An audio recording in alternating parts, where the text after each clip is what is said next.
So hey guys, welcome back to another video of world defined than god and I hope कि तुम लोग बहुत ही ज्यादा अच्छे और मजे में होगे। वीडियो में आगे बढ़ने से पहले कहना चाहूंगी कि अगर इससे पहले का एपिसोड अभी तक चेकआउट नहीं किया है तो पहले जाओ और जाकर उसे देख लो, वरना यहाँ तुम्हें कुछ समझ नहीं आने वाला। और अगर तुमने देख लिया है तो बिना किसी देर के आज की इस वीडियो को शुरू करते हैं। सो गाइस, जैसा कि हमने लास्ट एपिसोड में देखा था, जहाँ पर शेन जियांग यानी अपना शेनजू मिस सुमे की सिखाई गई तकनीक को यहाँ मास्टर करने की कोशिश कर रहा था। साथ ही वो अपने एजियो ड्रैगन को लाइटनिंग के साथ कंबाइन करके उसकी पावर को अवेकन करने की भी कोशिश करता है। इसी दौरान नेक्स्ट मॉर्निंग उसका सामना यहाँ याओ तियानहुआ से हो जाता है, जो कि उसे बैटल के लिए चैलेंज करता है और इन दोनों में तय होता है कि जो भी जीतेगा वही इंसान शी शियान के लायक है। अब यहाँ पे हम शी शियान को देखते हैं, जहाँ पर उसका फादर उसे डिवाइन एम्प्रेस ऑफ वेपन को वेलकम कराने के लिए ले जाता है। लेकिन शी शियान तो यहाँ से भागना चाहती थी कि तभी वो फाइट करती है और इसी दौरान वहाँ पे वही डिवाइन एम्प्रेस आ जाती है, जो कि शी शियान की स्वॉर्ड स्किल्स को देखकर काफी ज्यादा इम्प्रेस हो चुकी थी। और अब आगे सो गाइस, हमारे इस एपिसोड की स्टार्टिंग में ही हम देखते हैं कि यहाँ पर कुछ बच्चे जो है वो आपस में खेल रहे थे कि तभी एक लड़की जो कि शुगर एप्पल खा रही थी कि तभी उसकी नजर ऊपर आसमान की तरफ जाती है और वो बाकी के बच्चों से भी कहती है कि जरा वो देखो वो क्या है। अब यहाँ पे जब बाकी के बच्चे भी ऊपर देखते हैं तो हम देखते हैं कि ये और कोई नहीं बल्कि एम्प्रेस ही, जो कि अब यहाँ पे कैपिटल के पास आ चुकी थी और यहाँ उससे ग्रीट करने के लिए शी शियान का फादर अपनी बेटी के साथ मौजूद था। अब यहाँ पे हम देखते हैं कि एम्प्रेस जैसे ही लैंड करती है सभी लोग उन्हें रिस्पेक्ट के साथ ग्रीट करते हैं। यहाँ पे हम देखते हैं कि ये जो एम्प्रेस होती है वो किसी की बातों पे कोई ध्यान नहीं दे, लेकिन जब यहाँ पे शी शियान उसे ग्रीट करती है तो वो उसके पास जाकर उससे कहने लगती है कि तुम्हें इतना ज्यादा फॉर्मल होने की जरूरत नहीं है। अब यहाँ पे हम देखते हैं कि जो शी शियान का फादर है वो यहाँ पे गार्ड से कहने लगता है कि इसके सामने बिल्कुल भी मुंह मत खोलना और वो इशारे से इन सभी को चुप रहने को कहता है। वही दूसरी तरफ शी शियान यहाँ एम्प्रेस को फॉलो करते हुए उनके पीछे जाने लगती है कि तभी उसके मन में आता है कि क्यों ना मैं इसे सारी बात बता दूं कि कैसे मेरे साथ जबरदस्ती की जा रही है, जिसके साथ ही एम्प्रेस उसे बताने लगती है कि बताओ आखिर तुम्हें मुझसे क्या बात करनी है, क्योंकि तुमने ही खुद कहा कि मुझे आपसे मिलना है, इसी वजह से मैं यहाँ आई हूँ और शायद लगता है कि तुमने मेरे ऑफर को एक्सेप्ट कर लिया है। जिस पर शी शियान बहुत ही रिस्पेक्ट के साथ उससे कहने लगती है कि जी हाँ, मैंने आपके ऑफर के बारे में बहुत कुछ सोचा है और मैंने अपना मन भी बना लिया है, लेकिन उससे पहले मैं उम्मीद करती हूँ कि आप मेरी एक छोटी सी रिक्वेस्ट को जरूर सुनेंगी। अब यहाँ पे ये सुनकर एम्प्रेस रुक जाती है। इसी के साथ सीन शिफ्ट होता है और हम शेनजू के सी ऑफ कॉन्शियसनेस में मिस बायो को देखते हैं, जहाँ पर वो अपनी सिस्टर के पास आती है और उसे इतनी बुरी हालत में देखकर उसे उसके लिए काफी ज्यादा बुरा लगता है।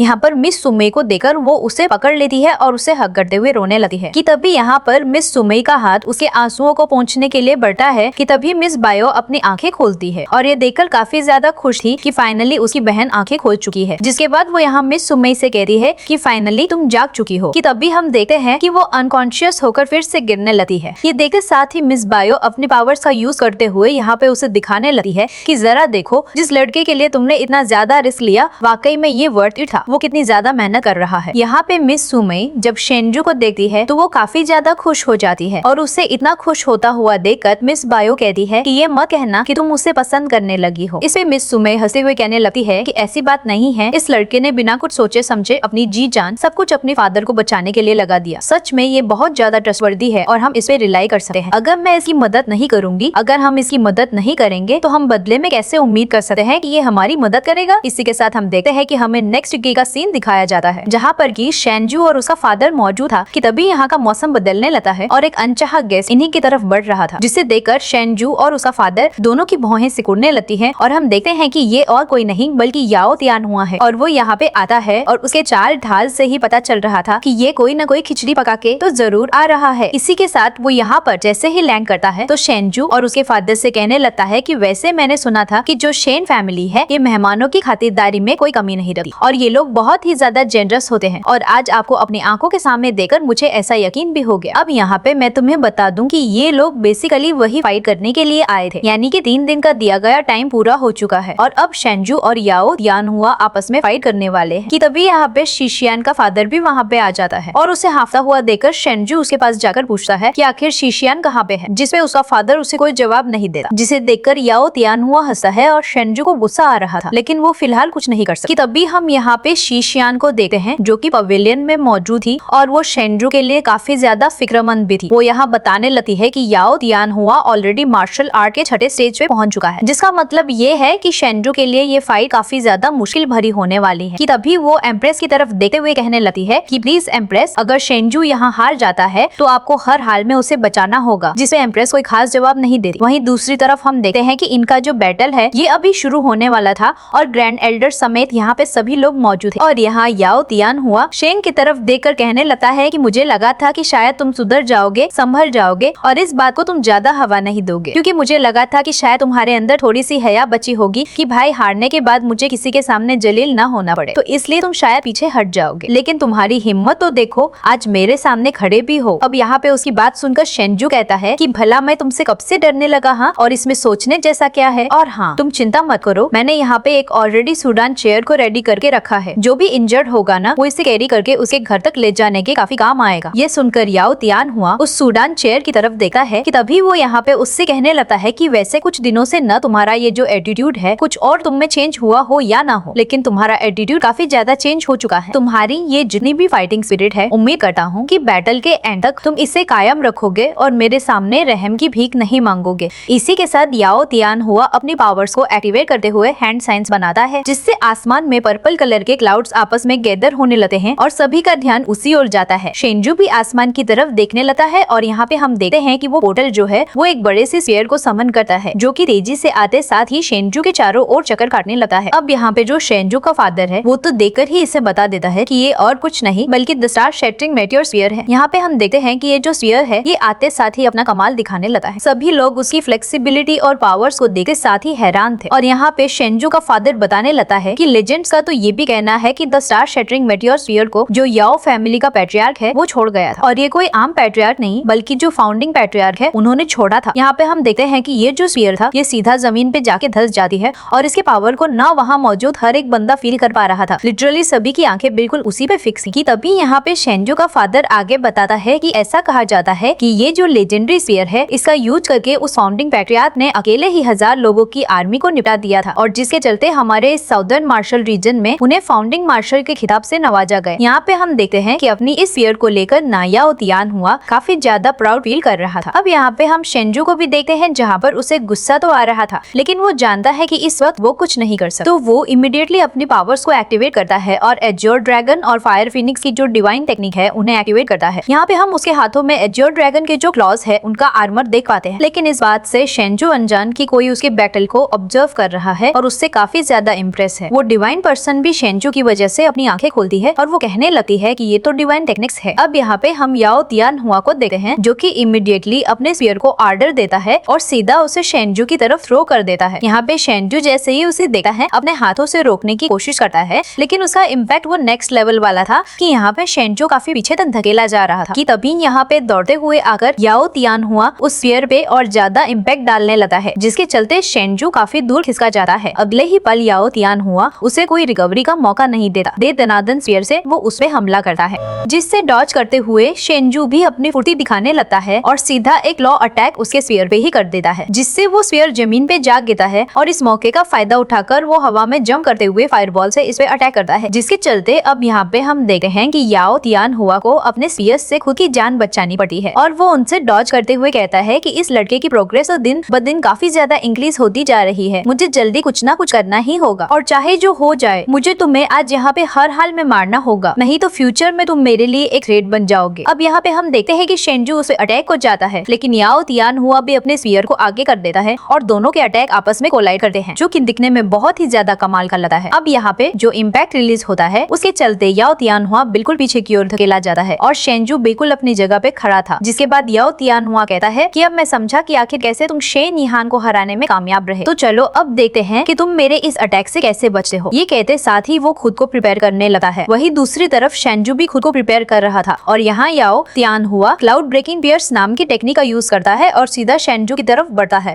शेंजू अपने हाथों को मूव करता है और फ्लेम ड्रैगन आर्ट टेक्निक का यूज करता है, जिससे उसके हाथों के बीच में एक बहुत बड़े से वो फायरबॉल को प्रिपेयर करते हुए वो यहाँ पे अपने फायर ड्रैगन को समन कर लेता है, जो कि दिखने में अच्छा तो लग रहा था, लेकिन अगले ही पल वो सीधा उस पे टूट पड़ता है और यहाँ पे याओ तियान हुआ भी अपने स्फीयर को उससे सीधा जाके टकरा देता है, लेकिन शेंजू का ये जो ड्रैगन था वो उसके स्फीयर के आगे बिल्कुल भी टिक नहीं पाता और अगले ही पल जैसे ही घुमा के एक और अटैक शेंजू की तरफ याओ तियान हुआ करता है। शेंजू उसके इम्पैक्ट से काफी दूर जा गिरता है और बिल्कुल इंजर्ड सिचुएशन में वो पहुंच चुका था। यहाँ पे हम देखते हैं कि ये देखकर शेंजू के फादर को और मिस शीशियान इन दोनों को उसकी फिक्र हो रही थी। शीशियान अपने एम्प्रेस की तरफ देखती है जो कि आंखें बंद करके बैठी थी। अब शेंजू वापस से खड़ा होता है, उससे देखकर याओ तियान हुआ कहता है कि वैसे लगा नहीं था कि इस अटैक को झेलने के बाद तुम खड़े हो पाओगे, पर चलो देखते हैं कि इस अटैक को तुम कैसे झेलते हो। ये कहते साथ ही वो स्फीयर घुमाता है, पैर जमाता है और दौड़ते हुए सीधा शेंजू की तरफ बढ़ता है और शेंजू के पीठ पे अपना निशाना बनाता है। लेकिन शेंजू बिना मुड़े ही सबसे पहले उसके स्फीयर को ग्रैब करता है और अगले ही पल उसकी गर्दन को पकड़ने जाता है, जो देखकर यहाँ याओ तियानहुआ बुरी तरीके से शॉक हो जाता है। अगले ही पल वो जैसे तैसे खुद को मैनेज करता है और फिर शेंजू की तरफ अटैक करता है। लेकिन शेंजू भी कम नहीं था, वो उसके स्फीयर को पकड़ के उससे खींचने लगता है और उसे घुमा के याओ तियानहुआ को इससे दूर करना चाहता था। ये देखकर तियानहुआ भी उस पर एक लात मारता है, लेकिन वो अपने हाथों से उसे रोक लेता है और कहता है कि आखिर तुम ये क्या कर रहे हो? तुम्हें क्या लगता है कि तुम मुझे मेरे स्फीयर से अलग कर पाओगे? ये कहते हुए वो एक जोरदार किक मार के उसे दूर गिरा देता है। यहाँ पे हम देखते हैं कि शेंजू वापस से खड़ा हो रहा था। उसकी हालत भी खराब लग रही थी, लेकिन यहाँ का मौसम अब बदलने लगा था। तेज बिजलियां कड़क रही थी। याओ तियानहुआ कहने लगा है कि जरा देखो, ऐसा लग रहा है कि आज हेवन भी मेरे साथ है। शेंजू की नजर जब बिजली पे जाती है, वो कहता है कि अभी भी ये इनफ नहीं। ये देखकर याओ तियानहुआ उस पर हमला करते हुए कहता है कि तुम्हें पता है ना, बैटल के दौरान सारा फोकस बैटल में रखना चाहिए। जो कहते साथ ही वो अपना स्फीयर उस पे दे मारता है। शेंजू अपने हाथों से काउंटर करता है और अगले ही पल वो उसे जोरदार किक मार के उसे दूर कर देता है। इसी दौरान वापस से इनके बीच क्लोज कॉम्बैट चल रहा था कि तभी शेंजू अब गेम में वापस आता है और वो यहाँ पे अपने पावर्स को एक्टिवेट करते हुए फायरबॉल्स को प्रिपेयर करता है और एक नहीं दो नहीं बल्कि काफी सारे वो फायरबॉल सीधा याओ तियानहुआ के ऊपर उतार देता है, जिनसे डॉज करने में याओ तियानहुआ की हालत खराब हो जाती है और अगले ही पल यहाँ पे एक बहुत बड़ा एक्सप्लोजन होता है, जिसके चलते याओ तियानहुआ बुरी तरीके से इंजर्ड था। अब यहाँ पे शेंजू की नजर आसमान में जाती है और वो बिजलियों को देखकर कहता है कि ये इनफ होगा। ये कहते हुए वो सारी हिम्मत जुटाता है, अपने आप को प्रिपेयर करता है और यहाँ एज्योर ड्रैगन को वो समन करते हुए सीधा उस बिजली की तरफ बढ़ता है। यहाँ पे उसे देखते साथ ही सभी लोग दंग रह जाते हैं और लोग बात कर रहे थे कि आखिर यंग मास्टर शेंजू ये कर क्या रहे हैं। हम देखते हैं कि शेंजू का फादर भी काफी ज्यादा हैरान था और शीशियान का फादर भी कहता है कि आखिर ये करना क्या चाहता है। शीशियान और जो एम्प्रेस थी ये भी अपनी आंखें खोलती है। वो लोग भी सरप्राइजिंगली उसे देखे जा रही थी और हम शेंजू को देखते हैं जो कि तेजी से जाकर यहाँ उस बिजली से टकराता है, जिसके चलते यहाँ पे उसका जो एज्योर ड्रैगन था उसने अपनी लाइटनिंग पावर्स को भी अवेकन कर लिया था और यहाँ चारों तरफ तेज बिजलियां गिर रही थी कि तभी यहाँ पे याओ तियानहुआ उसे देखकर कहता है कि मुझे इससे फर्क नहीं पड़ता कि आखिर तुम कौन से चीप ट्रिक्स का यूज कर रहे हो। आज मैं तुम्हें यहाँ पे मार के रहूंगा और तुम्हें दिखाऊंगा कि स्टार शैटरिंग स्फीयर की ताकत क्या है। जिसके चलते वो यहाँ अपने स्फीयर को हवा में घुमाता है और स्टार मेटियोर 7 किलिंग टेक्निक का यूज करते हुए शेंजू की तरफ बढ़ता है। शेंजू अपनी आंखें खोलता है और थंडर ड्रैगन की माइट को अवेकन कराते हुए हम देखते हैं कि उसका कमाल का ट्रांसफॉर्मेशन होता है। उसका ये पूरा का पूरा एज्योर ड्रैगन अब थंडर ड्रैगन में ट्रांसफॉर्म हो रहा था और जैसे ही ये कंप्लीट ट्रांसफॉर्म होता है तेजी से तियानहुआ की तरफ बढ़ने लगता है। यहाँ पे शेंजू काफी तेजी से उसकी तरफ बढ़ता है और तभी वो अपनी ट्रू पावर्स को भी एक्टिवेट करते हुए सीधा उसके उस मेटियोर स्फीयर से जा टकराता है, जिससे यहाँ पे इतना पावरफुल इम्पैक्ट रिलीज होता है कि चारों तरफ बिजलियों के झटके सभी को फील हो रहे थे। यहाँ तक कि इनका इम्पैक्ट भी इतना टेरिफाइंग था कि जो शीशियान का फादर है वो तो अपनी चेयर से ही गिर जाता है। शीशियान भी काफी ज्यादा सरप्राइज थी कि तभी हम एम्प्रेस को देखते हैं जहाँ पर उसकी आंखें भी अब पैनिक करने लगती हैं। वो जो कुछ भी कर रही थी बिल्कुल फ्रीज सी हो जाती है और इस बैटल को बस फील कर रही थी, जिसके साथ ही याओ तियानहुआ अब अपने स्फीयर को और ज्यादा फोर्सफुली उसकी तरफ धकेल रहा था। शेंजू भी अब पीछे हटे हटे अचानक से उस पे अपना सारा प्रेशर डालने लगा है और अगले ही पल यहाँ पे एक बहुत बड़ा एक्सप्लोजन होता है। किसी को समझ नहीं आ रहा था कि आखिर यहाँ पे क्या हो रहा है। सभी की निगाहें बैटल एरिना पे ही सदती है और जहाँ पे जैसे ही फोक हटा है हम सबसे पहले याओ तियानहुआ को देखते हैं, जो कि जमीन पे चारों खाने चित था पर अभी भी लड़खड़ाते हुए वो खड़ा होने की कोशिश कर रहा था। पीछे से यहाँ पे अपना शेंजू हवा में फ्लोट करते हुए लैंड करता है। उसकी बॉडी के आसपास एज्योर ड्रैगन की जो थंडर पावर है उसकी शील्ड बनी थी और वो सच में दिखने में कमाल का लग रहा था। यहाँ पे किसी को अपनी आंखों में यकीन नहीं हो रहा था सिवाय शेंजू के फादर। यहाँ पे शीशियान का फादर कहता है कि अरे ये कैसे हो सकता है, याओ तियानहुआ हार गया यार, ये पॉसिबल ही नहीं है। कि तभी शेंजू का फादर कहता है कि मुझे यकीन नहीं होता कि मेरे बेटे ने इतनी पावरफुल टेक्निक को मास्टर किया है। उसके फादर के चेहरे पे एक अलग ही एक्सप्रेशन हमें देखने को मिलता है। वहीं दूसरी तरफ याओ तियानहुआ जो कि खून की उल्टियां कर रहा था और लड़खड़ाते हुए खुद को संभालते हुए पीछे की ओर मुड़ता है और कहता है कि नहीं नहीं, ये हो ही नहीं सकता, ये नामुमकिन है। अब एक मामूली से मोर्टल मार्शल आर्ट के 5th स्टेज के कल्टीवेटर मुझे हराओगे, मुझे ऐसा कभी नहीं हो सकता। आखिर तुम्हारे जैसा एक कमजोर सा लड़का इतनी टेरिफाइंग पावर को कैसे पोजेस कर सकता है। शेंजू यहाँ पे काफी कूल लग रहा था। वो हंसा है और कहता है कि लगता है कि हेवन एट द एंड मेरे साइड में ही है, लेकिन हाँ अगर तुम अब और फाइट नहीं कर सकते तो चुपचाप सरेंडर कर सकते हो। ये कहते साथ ही वो उसकी तरफ आगे बढ़ता है और अपने क्लॉस को एक्टिवेट करता है। ये देखकर अब याओ तियानहुआ को ये बात ना ईगो पे लग जाती है। वो अपने मुंह पे लगा खून साफ करता है और कहता है कि क्या मैं अब और फाइट नहीं कर सकता। वो अपने स्फीयर को और टाइटली होल्ड करता है और कहता है कि star shattering meteor sphere awaken. बस फिर क्या, ये कहना ही था। यहाँ पे पे उसका स्फीयर जो है बहुत ही मिस्टीरियस सी एनर्जी को रिलीज करता है, जिससे आसपास का पूरा एरिना यहाँ पे ग्लो करता है और एक तेज रोशनी जो कि टेरिफाइंग पावर के साथ भरी हुई थी सभी को फील होती है। और अगले ही पल याओ तियानहुआ के हाथ में एक स्फीयर होती है जो कि अवेकन फॉर्म में थी, यानी कि ये वही मेटियोर स्फीयर है बस अवेकन फॉर्म में। उसमें पर्पल लाइटनिंग भी हमें देखने को मिलती है और यहाँ पे याओ तियानहुआ उससे टाइटली होल्ड करते हुए गुस्से भरी निगाहों से शेंजू की तरफ देख रहा था। अब यहाँ शेंजू के सी ऑफ कॉन्शियसनेस में हम मिस सुमेई और बायो को देखते हैं और मिस सुमेई को यहाँ शेंजू की फिक्र हो रही थी। वो कहती है कि ये तो बहुत बुरा हुआ, उसने तो स्पेस शैटरिंग मेटियोर स्फीयर को अवेकन कर लिया है, जिसका मतलब ये है कि उसके अंदर एक स्वॉर्ड स्पिरिट मौजूद है और अगर हमने कुछ नहीं किया तो ऐसे तो ये हार जाएगा। अब यहाँ पे इन दोनों को ही शेंजू यानी कि शेंजू की फिक्र हो रही थी। वहीं दूसरी तरफ याओ तियानहुआ वो पूरी तरीके से अपने स्फीयर को लेके तैयार था कि बस एक अटैक और यहाँ पे शेंजू का खेल खत्म, जिसके साथ ही वो तेजी से उसकी तरफ बढ़ता है, अपने वेपन को घुमाता है, लेकिन शेंजू बहुत इजीली उसे डॉज कर पा रहा था। लेकिन इसकी स्पीड से वो भी बहुत ही ज्यादा सरप्राइज्ड हो जाता है और अगले ही पल वो उसे पीछे की ओर धकेल देता है। लेकिन यहाँ पे याओ तियानहुआ अपने स्फीयर से दे दनादन उस पे अटैक कर रहा था, जिससे कि इनके बीच हमें कुछ देर के लिए काफी इंटेंस और क्लोज बैटल देखने को मिलता है। इसी दौरान याओ तियानहुआ को एक ओपनिंग मिलती है और वो शेंजू के करीब जाकर लगातार उसके ऊपर अपने स्फीयर से हमला करता है, जिससे कि शेंजू अपने दोनों हाथों से ब्लॉक करने की कोशिश करता है और बस वो अब अपने लिए एक ओपनिंग की तलाश में था। अब याओ तियानहुआ पीछे हटकर मल्टीपल स्लैश अटैक सीधा शेंजू की तरफ करता है, जिनसे शेंजू डॉज करते हुए अब सीधा उसके स्फीयर पे हमला करने को जाता है और यहाँ पे जैसे ही वो एक मुक्का उसे मारता है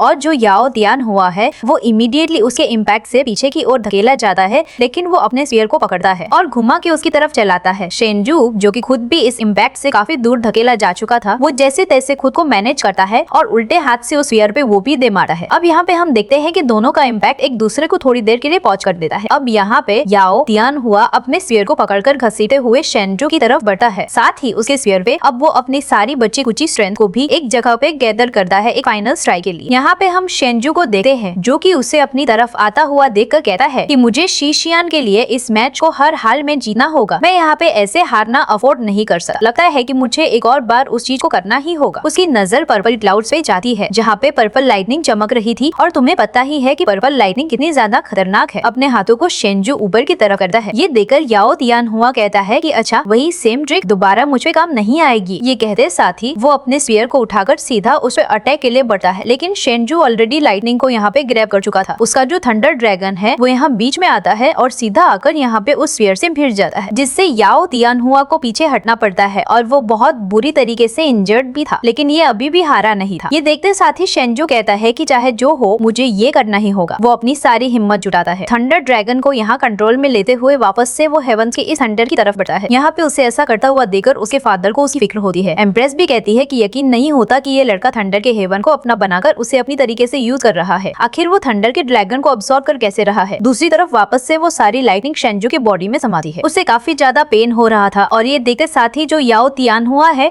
वो कहने लगता है कि ये तो बुरी खबर है और अब वो शेंजू को रोकने के लिए आगे बढ़ता ही है कि तब तक हम देखते हैं कि शेंजू ने उस सारी लाइटनिंग को अपनी बॉडी के अंदर अब्सॉर्ब कर लिया था और अब वो पहले से ज्यादा शांत हो चुका था कि तभी अपनी आंखें खोलता है। ये देखकर याओ तियानहुआ वहीं पे फ्रीज हो जाता है और तभी यहाँ सीधा शेंजू आकर उसके ऊपर एक जोरदार फिस्ट अटैक करता है, जिससे वो काफी दूर जा गिरता है। लेकिन जैसे ही वो सामने की ओर मुड़ता है, याओ तियानहुआ के पीछे ऑलरेडी शेंजू पहुंच चुका था और जैसे ही वो उसे अपने पीछे पाता है तो अपने स्फीयर से पीछे की ओर अटैक करने जाता है, लेकिन शेंजू तो उसके साथ ही उसकी स्पीड को मैच करते हुए टर्न होता है। अब इसे कहते हैं मक्खन एनिमेशन। यहाँ पे वो उसके स्फीयर को पकड़ता है, उसे दूर फेंकता है और सीधा जाकर उसके पेट पे एक मारता है और हवा में जाके जो फिनिशिंग टच है वो देने लगता है और वो बिजली की स्पीड के साथ तियानहुआ को बहुत बुरी तरीके से हर डायरेक्शन से उसकी मार लगा रहा। जिसके बाद वो उसके सामने आता है और एक जोरदार पंच सीधा उसके जबड़े में रखता है। हवा में उसकी बॉडी फ्लोट करती है, शेंजू भी फ्लोट करता है और एक फ्लाइंग किक से उसे जमीन पे दे मारता है और तभी वो नहीं रुका, वो सीधा जाके इसकी और बुरी तरीके से मार लगा रहा था। लिटरली वो तियानहुआ के हर एक ईगो को यहाँ पे कुचल रहा था। उसके अंदर अगर जरा सी भी फाइटिंग स्पिरिट बाकी होगी ना तो शेंजू ये कंफर्म कर रहा था कि वो सारी फाइटिंग स्पिरिट को ये चकनाचूर कर दे।